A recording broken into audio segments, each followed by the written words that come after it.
পিন্নাম বা মশলা পিন্নাম।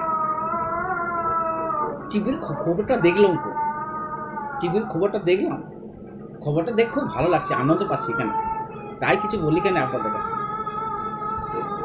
আমাদের ভারতবর্ষের প্রধানমন্ত্রী নরেন্দ্র দামোদর মোদী পুনরায় আবার প্রধানমন্ত্রী হচ্ছে, মনে খুব আমার আনন্দ হচ্ছে রে, খুব আনন্দ হচ্ছে।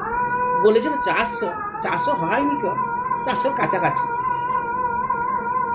কেন, আমাদের মোদিজি ভালো কাজ করেছে, সবাই ভালোবেসেছে, কাজ কাজ করেছে না বলে ভালোবেসেছে।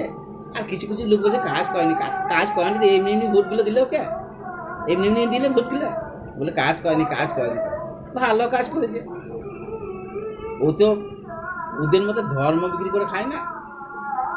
এখানকে কিছু কিছু লোক আছে ধর্ম বিক্রি করে খায়, মোদিজি ধর্ম বিক্রি না, ও ভালো ধার্মিক বটে, ধর্মকে বজিয়ে রেখেছে বটে। হিন্দু ঘরে যে জয় শ্রীরাম বলেছে, মুসলিম ঘরে যে জয় শ্রীরাম বলেছে, খ্রিস্টান ঘরে যে জয় শ্রীরাম বলেছে। আর আমাদের পশ্চিমবাংলার এক ব্যক্তি, সম্মানী ব্যক্তি কী করেছে, হিন্দু ভোট পাওয়ার জন্য চণ্ডী পাঠ করেছে,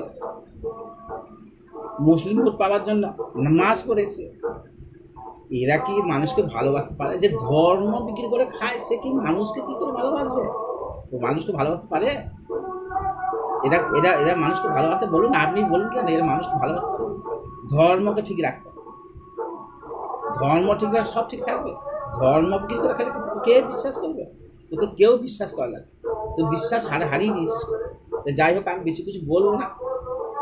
নামটা বলছি না, কি বললাম, কাকে বললাম, কথাটা বুঝে নিস, নামটা বললাম না, আর কেস তোকে দিতে পারে। তো যাই হোক, আমি একজন খুচরা আমার এখন জয় শ্রীরাম বলি কেন, জয় শ্রীরাম, জয় শ্রীরাম।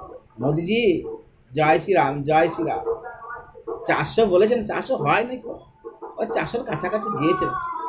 জয় শ্রীরাম, জয় শ্রীরাম। মোদিজি জয় শ্রীরাম, জয় শ্রীরাম, জয় শ্রীরাম।